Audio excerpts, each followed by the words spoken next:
Bienvenidos a nuestra emisión dominical del primer servicio en línea a las 9 de la mañana.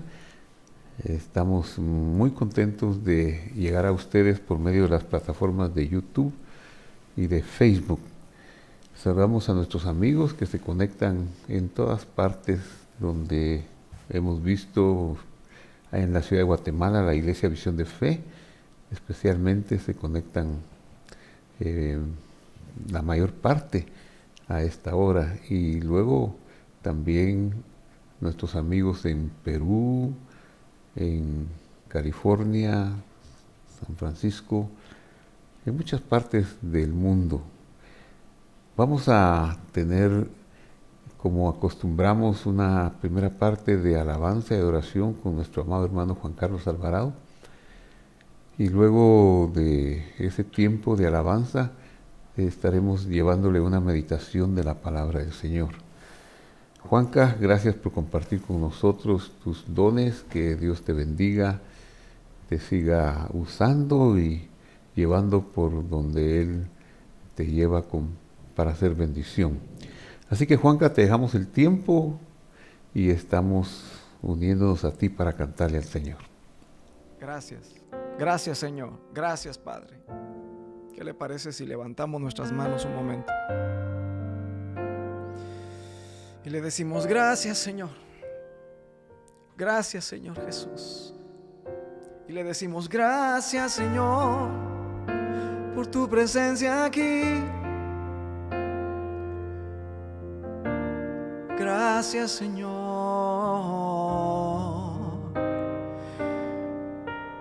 por lo que harás.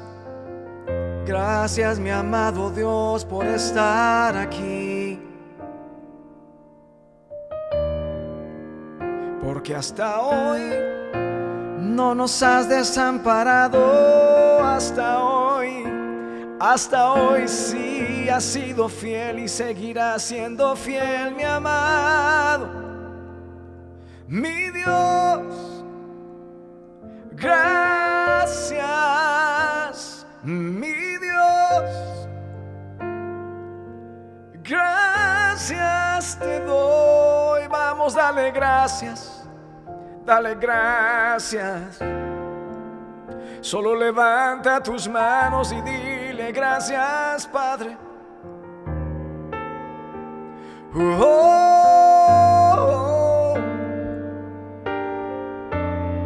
Hasta aquí nos ha ayudado el Señor.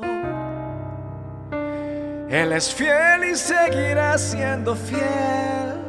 Él no cambia. Él no cambia, no es el mismo.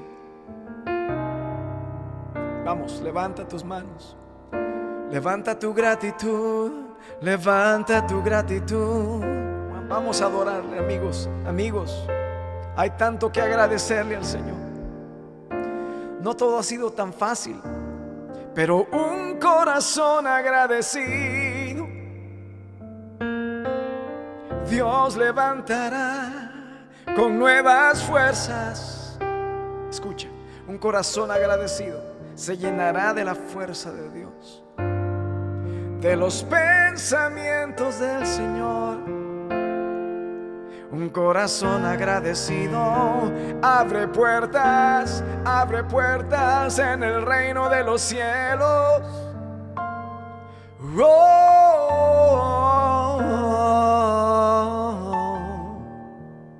Dale gracias al Señor. Te damos gracias, Señor. Te damos gracias, Señor, por todo lo que has hecho.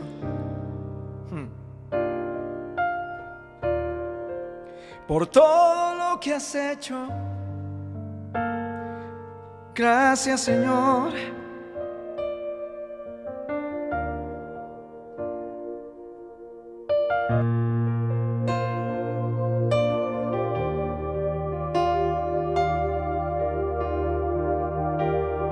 Y te doy gracias, Señor, por tu obra en mi vida. Te doy gracias, dígale conmigo, Señor, por tu amor sin condiciones. Te doy gracias, Señor, por tu misericordia. Dale gracias. Te doy gracias, Señor, porque has creído en mí. Pues solamente tú tienes el poder, y solamente tú, vamos, dile, puedes cambiar mi vida, puedes cambiar mi vida. Levanta tus manos y dile, y solamente tú, y nadie más que tú, y tienes grande amor, y solamente tú me das la gracia, me das la gracia para vencer.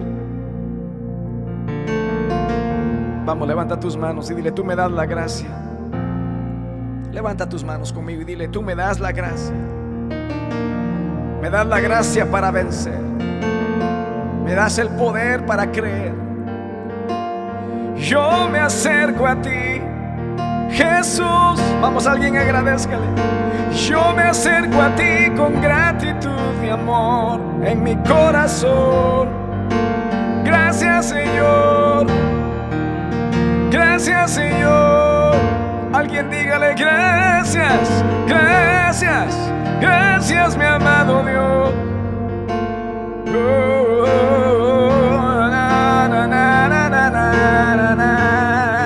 Gracias, mi amado Dios. Y pues solamente tú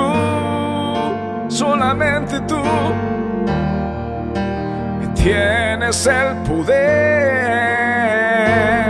Solo tú, Señor, y solamente tú puedes cambiarme, puedes cambiar nuestra vida, Señor. Vamos, dale gracias diciendo, y solamente tú, y nadie más que tú, tienes grande amor. Y solamente tú me das la gracia para vencer. Me das la gracia para vencer. Alguien dice amén. Me das la gracia para vencer. Gracias, Juanca. Qué bendición cantar al Señor. Que Dios te bendiga. Bueno, como les había dicho, tendremos una meditación en la palabra del Señor para desarrollar el tema la muerte del Mesías príncipe. La escritura que leeré se encuentra en Daniel 9, versículo 20. Leo, aún estaba hablando, orando y confesando mi pecado y el pecado de mi pueblo Israel, y derramaba mi ruego delante del Señor mi Dios por el monte santo de mi Dios. Oremos. Padre que estás en el cielo, bendito seas tú que nos has llamado para enseñarnos tu palabra, para darnos a conocer tu revelación. No la merecíamos, no la mereceremos nunca, pero ha sido tu amor inefable y entrañable el que lo ha dispuesto así. Por eso estamos reconociéndotelo y agradeciéndolo, Señor. Bendícenos pues al internarnos en esta porción de la Escritura, concediéndonos tu gracia de entenderla de poder penetrar en sus secretos que has decidido revelar, de poder guardarla, de poder enseñarla, de poder practicarla, en el nombre de Jesús. Amén. Muy bien, este versículo vuelve a resumir cosas que hemos hablado en otras ocasiones, pero que es muy importante resaltar sobre la oración, porque dice, aún estaba hablando y orando. La palabra oración en hebreo es una palabra reflexiva, cuya raíz, palal, tiene que ver con hacer un juicio. Más que hablar, más que pedir, la palabra orar, la palabra oración, requiere una reflexión, un análisis introspectivo, porque Dios no es un ser que cambie. No podemos pretender orar para cambiar a Dios. Señor, yo te pido que si has hecho esta decisión, la cambies por esta. Eso sería iluso, no va a suceder. Dios no es así. Bueno, y entonces si Dios determina cosas malas para nosotros, no, es que Él nunca va a determinar cosas malas. Él quiere darnos a conocer su esplendor, su gloria, quiere que disfrutemos la plenitud de sus dones, pero nosotros no estamos capacitados, no tenemos una vasija donde poner todas las bendiciones que el Señor ha preparado para nosotros. Lo que tenemos muchas veces son recipientes tan pequeños que sus bendiciones se desbordan, y por eso Él nos ha dejado las herramientas como la oración y la revelación de su palabra, porque también el esplendor de su presencia y de su gloria que nos quiere brindar no tienen fines egoístas, tiene que ver con el bienestar en general del mundo que nos rodea, del cosmos y de la humanidad que nos rodea. Por eso podríamos decir que para recibir todo lo mejor de Dios tenemos que tener presentes sus mandamientos, donde el que prevalece es el amor al prójimo. Por supuesto, derivado de que lo amamos a Él, de que creemos que Él es el único y sabio Dios. Y después de haber derivado de Él ese concepto del amor al prójimo, y el único sabio Dios también relacionado con el entorno, con la naturaleza. La palabra Elohim, que es el amor entrañable, o el atributo del amor entrañable, el nombre divino con que se organiza y se crea todo lo que se revela en el capítulo 1 del Génesis, el capítulo de la creación, que crea los astros, el agua, los animales, las aguas, etcétera, etcétera, le podríamos decir la naturaleza. Ese sustantivo Elohim tiene un valor numérico de 86. Y la palabra naturaleza, Hateva, tiene un valor numérico de 86. Como quien dice, la naturaleza es expresión del mismo Dios. Así que necesitamos nosotros reflexionar sobre nuestro papel en el cosmos, en la naturaleza, y nuestro papel con los demás.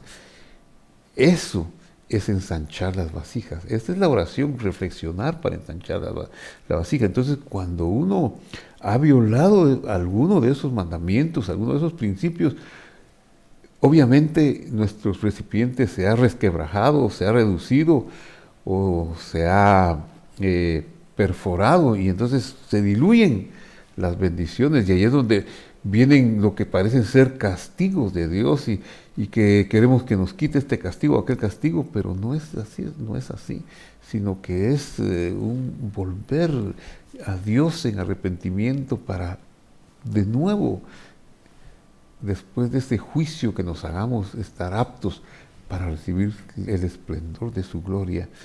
Y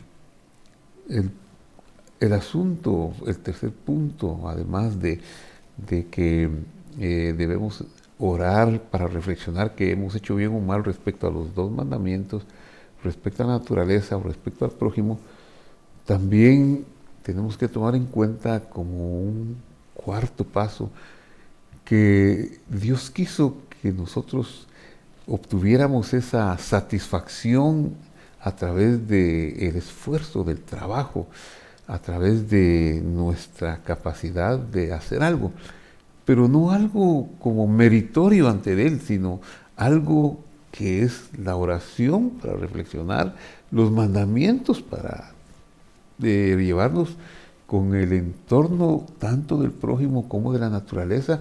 Esas tres cosas pues son parte del esfuerzo, del trabajo, de la labor que nos corresponde hacer.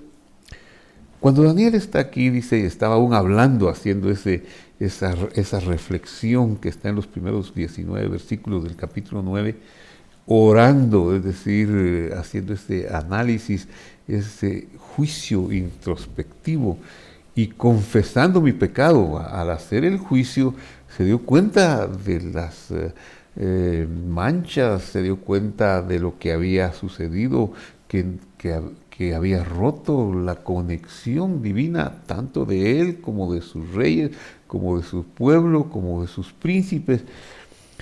Porque dice, y el pecado de mi pueblo Israel, y derramaba mi ruego delante del Señor, mi Dios. Por supuesto que también hay una parte, después de haber hecho aquella parte de reflexiva, nos toca derramar el ruego por el monte, delante del Señor, mi Dios, por el monte santo de mi Dios, o sea, una perspectiva global. Aún estaba hablando, haciendo ese análisis, ensanchando, reflexionando, haciendo el juicio, aún estaba hablando en oración cuando el varón Gabriel es el nombre de un mensajero divino que tiene dos compuestos, la raíz Gibor, que significa fuerte, y él, que es parte del nombre divino del Dios, el único y sabio Dios Elohim, en su forma apocopá. Entonces, varón de Dios, el fuerte de Dios, es un hombre valioso de guerra. Gabriel, Gibor, varón de Dios, Gibor, el fuerte de Dios, el poderoso de Dios, a quien había visto en visión al principio volando con presteza, vino a mí como a la hora del sacrificio de la tarde. Qué interesante, viene a la hora de la oración de la minjá o de la tarde, como más o menos las 3 de la tarde, la hora en que el Señor moriría en la cruz, la hora de las oraciones de la tarde, del segundo sacrificio del día, de los dos que se hacían, uno en la mañana y otro en la tarde. A esa hora viene, qué interesante que todo esto empalma, pero de una manera muy extraordinaria. Y entonces dice el verso 22, y me hizo entender, esto es lo interesante, ¿verdad? El conocimiento, el conocimiento. Nosotros necesitamos dos cosas. Número uno, aprender la palabra de Dios, que Él nos la enseñe con una fuerza que pueda trasladar nuestra ignorancia y salir de nuestros paradigmas. Y dos, el conocimiento, es decir, la intimidad que podemos llegar a alcanzar con la revelación que Dios quiera darnos. Entonces me hizo entender, es decir, me acercó tan íntimamente y habló conmigo diciendo, Daniel. Y el nombre Daniel pues tiene que ver con el hombre que está orando, ¿verdad? Pero su nombre también es relacionado con lo que significa oración. Din es juicio, tribunal, y él, Dios, Din, él, Daniel, el juicio de Dios. Daniel, ahora he salido para darte sabiduría y entendimiento, la capacidad de tener la revelación y la capacidad de ponerla en la práctica, de llevarla a materializar. Al principio de tus ruegos fue dada la orden. Y yo he venido para enseñártela, porque tú eres muy amado. Entiende pues la orden y entiende la visión. Esa es la respuesta del mensajero de Dios. Qué interesante que desde el principio que Daniel empezó a hacer la oración, Dios dio la orden, Dios dio la respuesta. Bueno, quizá como es Dios desde antes, ¿verdad? Pero en nuestro concepto humano limitado podemos entender desde el principio que Daniel empezó a orar, Dios dio la respuesta. Y entonces dice, entiende, pues le da la capacidad del da'at, del entendimiento, de la orden o el entendimiento de la visión. Y empieza a revelar. 70 semanas están determinadas sobre tu pueblo y sobre tu santa ciudad, para terminar la prevaricación, para poner fin al pecado y para expiar la iniquidad, para traer la justicia perdurable, sellar la visión y la profecía y ungir al santo de los santos. En este versículo hay misterios profundos y revelación muy profunda que la humanidad, los estudiosos, los eruditos a lo largo de casi 2 siglos y medio, 2 siglos y 400 años se han devanado los sesos por entenderla y han surgido teorías, unas disparatadas, otras más acertadas,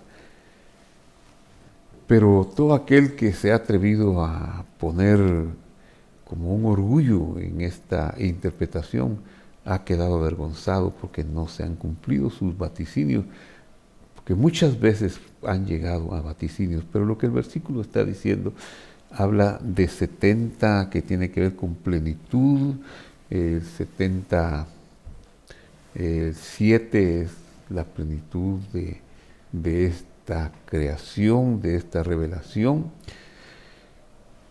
Y eso es lo que dice, están el 7 pues en este caso de Daniel está determinado por el tiempo que llevaría para que todo se consumara sobre tu pueblo y tu santa ciudad para terminar la prevaricación. Eso tiene que ver con el Mesías, tiene que ver con los actos de salvación que Dios tenía en mente, porque eso haría que la expiación fuera completada, que la justicia perdurable también, que se sellara la visión, la profecía y fuera ungido el santo de los santos. Y todo esto pues tiene que ver con la obra del Mesías, lo que el Mesías habría de hacer. Sabe pues y entiende que desde la salida de la orden para restaurar y edificar Jerusalén hasta el Mesías príncipe habrá 7 semanas y 62 semanas, y se volverá a edificar la plaza y el muro en tiempos angustiosos. Divide en 2 las 70 semanas, una primera parte de 7 y la otra de 62 semanas. Pero dice que al final de esas 62 semanas se edificaría la plaza y el muro en tiempos angustiosos y pone acontecimientos que sucederían, si no en el orden como están dichos aquí, pero cabrían en ese periodo. Y después de las 62 semanas se quitará la vida al Mesías príncipe. Y esta es la culminación de la profecía, porque esta ya se cumplió. El quitar la vida del Mesías príncipe no es otra cosa más que la plenitud de la revelación. Pero tenemos que aprenderla a ver en su justa dimensión y no hacer especulaciones jalando para ajustar un concepto teológico por aquí y otro concepto por allá, porque no vamos a salir avantes si lo hacemos así.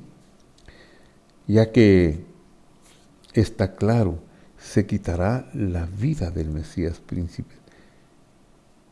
Y nada ya le quedará. Entonces, ¿quién es este Mesías príncipe? ¿Quién es este ungido? Ungido. Pues poco a poco se fue desarrollando. El concepto del Mesías no se desarrolló en las primeras escrituras hebreas. Hasta David se dio un pasito un poco grande, pero todavía quedó corto. Fue con el paso del tiempo que se fue desarrollando más el concepto del Mesías, el ungido de Dios, el que habría de venir con la misión de redimir a la humanidad. ¿Para qué fue ungido?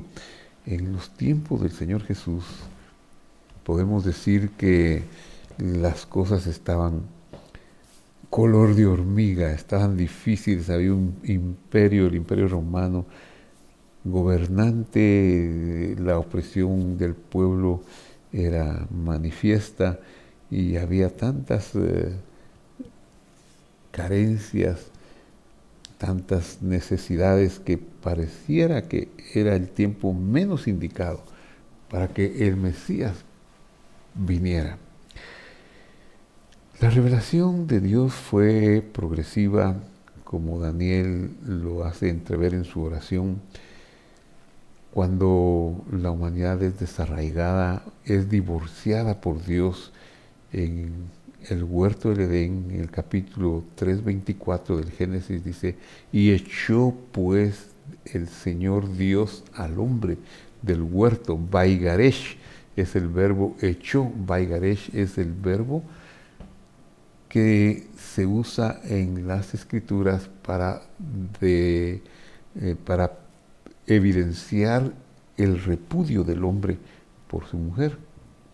La mujer solo podía quedar sin el yugo del marido por dos cosas. Primero, la muerte del marido, y segundo, el repudio, el acto y el acta de Vaigaresh, de divorcio, de repudio.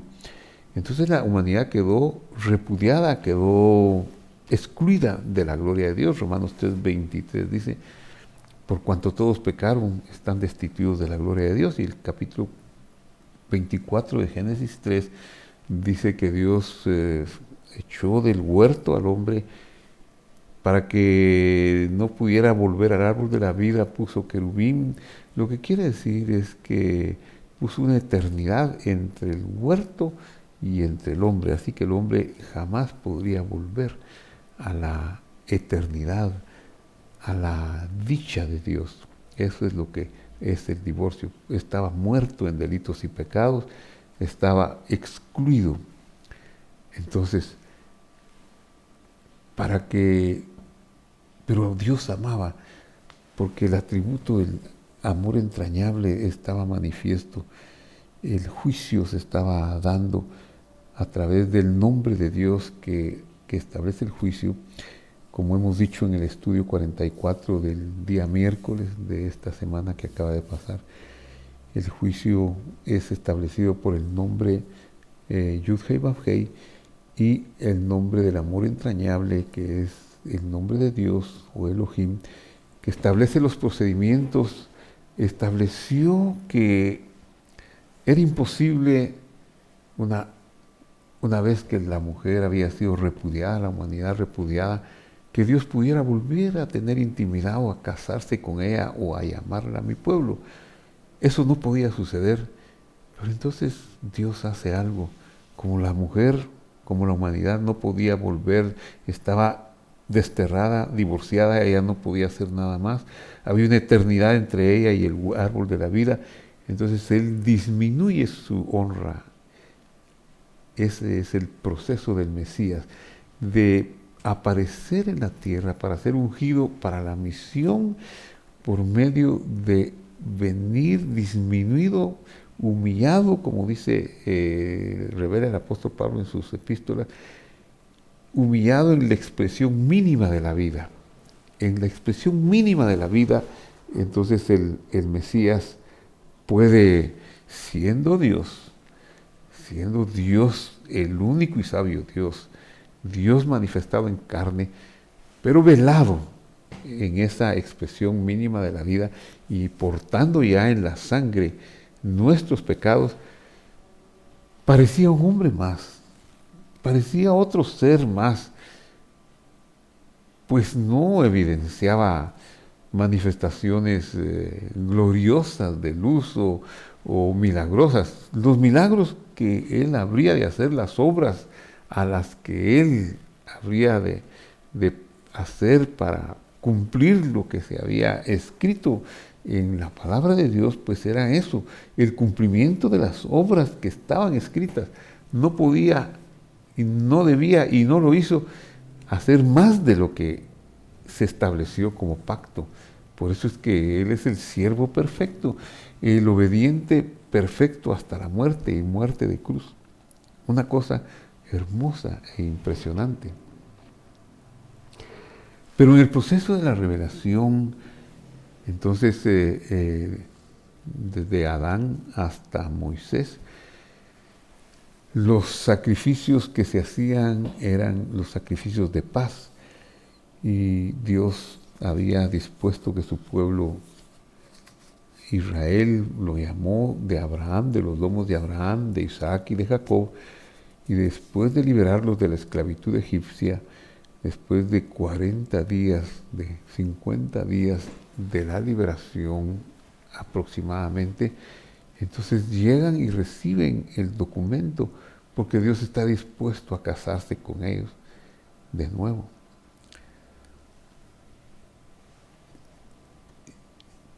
Ellos cometen un pecado garrafal, un adulterio contra Dios, porque adoran a otros ídolos, a otros dioses ajenos.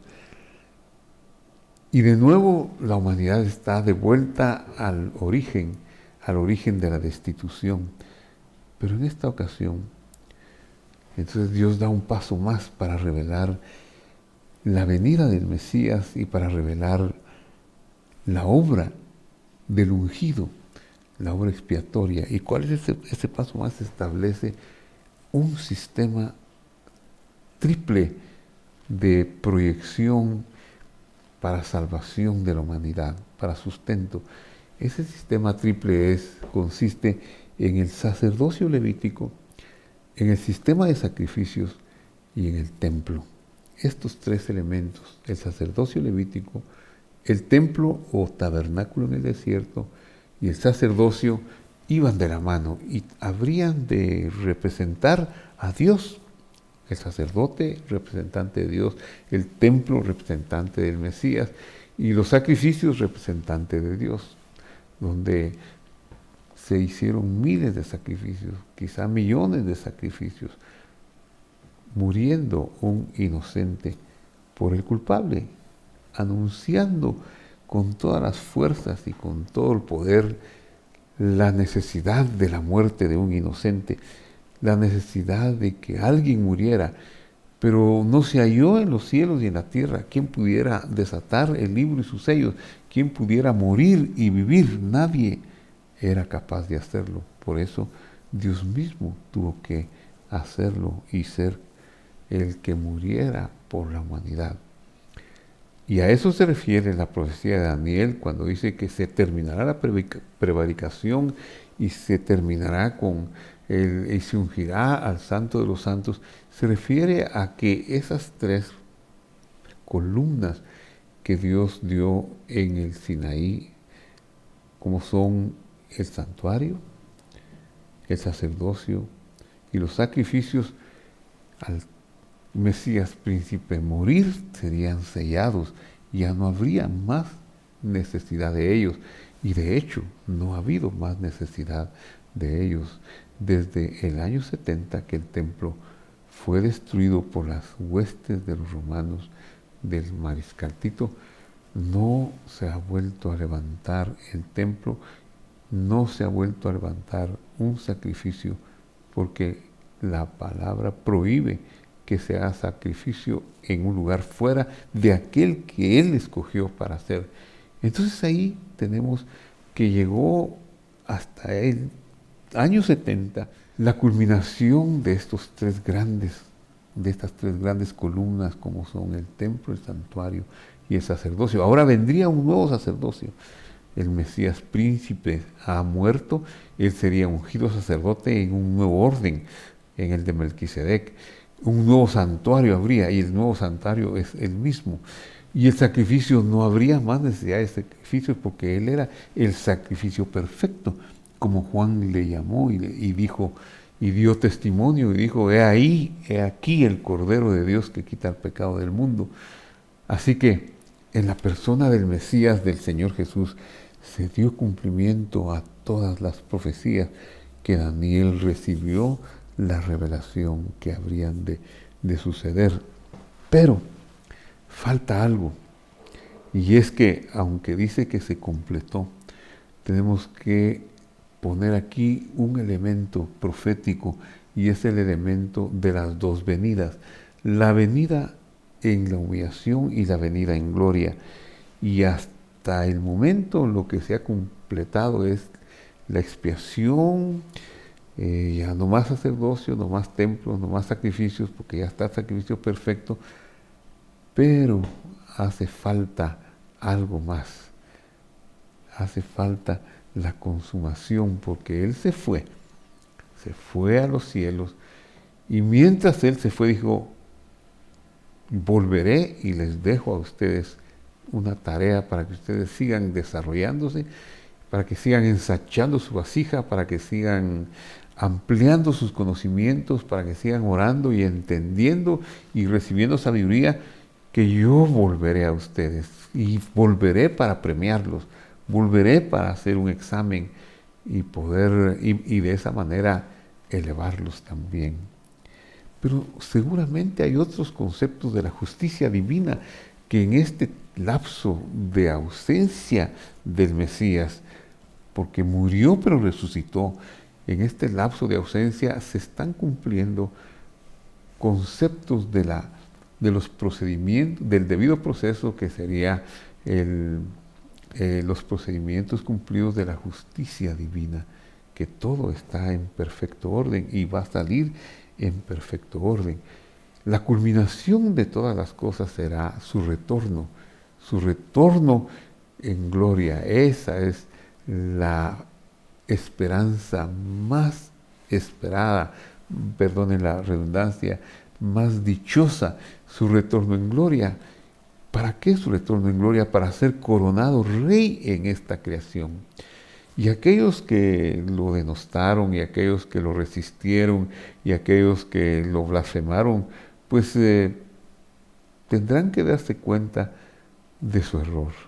Pero Él, en los días de su humillación, no vino para sacar la espada y destruir, vino para amar a esta creación, a este cosmos, y dar su vida por Él. Pero cuando Él regrese va a ser coronado rey, y entonces sí se dará el juicio de las naciones, el juicio del cual cada quien habrá de recibir su paga y su parte. Por esta razón, Daniel necesitó la revelación de este ángel, la revelación que le permitiera tener esperanza, y aunque vinieran en ese periodo de ausencia príncipes para destruir la ciudad y el santuario, y hubiese guerras y devastaciones, eso era necesario y era imposible que no sucediera. Por eso tenemos escrito en Juan 10:17 lo que dice: por eso me ama el Padre, porque yo pongo mi vida para volverla a tomar. Y nadie me quita la vida, nadie me la quita, la vida, sino que yo de mí mismo la pongo. Tengo poder para ponerla y tengo poder para volverla a tomar. Este es el mandamiento que recibí del Padre. Qué maravilloso es que Él le haya hecho caso al Padre para recibir, para poner y poder cumplir todo lo que estaba escrito de Él en la cabecera del libro. Pues Él, al derramar su sangre, al ya no tener nada, de lo que había aportado, al haber pagado hasta con la última gota la deuda, y entonces retomaba su vida eterna. Ese es el mandamiento que recibió del Padre. Luego sigue diciendo Daniel: por otra semana se confirmará el pacto con muchos, y a la mitad de la semana hará cesar el sacrificio y la ofrenda. Esas son las vicisitudes, son las penurias que el pueblo de Dios está pasando mientras viene la consumación de todas las cosas. Después, con muchedumbre de abominaciones vendrá el desolador hasta que venga la consumación y lo que esté determinado se derrame sobre el desolador. El final de la profecía es que Dios hará su juicio, su justicia al final de todas las cosas. Tiene que haber un juicio, tiene que haber un respeto y una consumación por las órdenes de Dios. Pero nosotros, ¿qué anhelamos? Anhelamos ese tribunal, anhelamos esa expiación donde por gracia fuimos salvos, donde podemos testificar: ven, Señor Jesús, donde podemos decir: Señor, no lo merecía, reconozco que me has llamado y me has amado con amor eterno y con un grande y maravilloso amor. Así que, queridos amigos que nos visitan en cualquier parte del mundo, hemos llegado al final de esta meditación, de esta charla, y quiero pedirles que hagamos una oración. Padre que estás en el cielo, en el nombre de Jesús, te doy gracias, Señor, por la bondad tan grande con que nos amaste. Y aunque no entendamos por qué, nosotros decimos: ¿por qué estoy pasando esto? Y a veces queremos entenderlo. Tal vez no es que estemos nosotros orientados en la mejor posición de ver tu rostro, Señor, sino que estamos angustiados por los sufrimientos, por los dolores y las tristezas. Pero sabemos, Señor, que tú retornarás para gobernar sobre esta creación, y entonces sí se manifestará lo que hemos de hacer. Mientras eso se manifiesta, nosotros seguiremos ensanchando con meditación, con reflexión de tu palabra, con los mandamientos de amar al prójimo y a tu creación. Como a nosotros mismos seguiremos incursionando en esos ejercicios espirituales para poder servirte mejor y vivir más agradecidos y saber, Señor, que todo obra para bien a los que te amamos. Gracias, Padre, porque todo obra para bien en el nombre de Jesús. Amén y amén.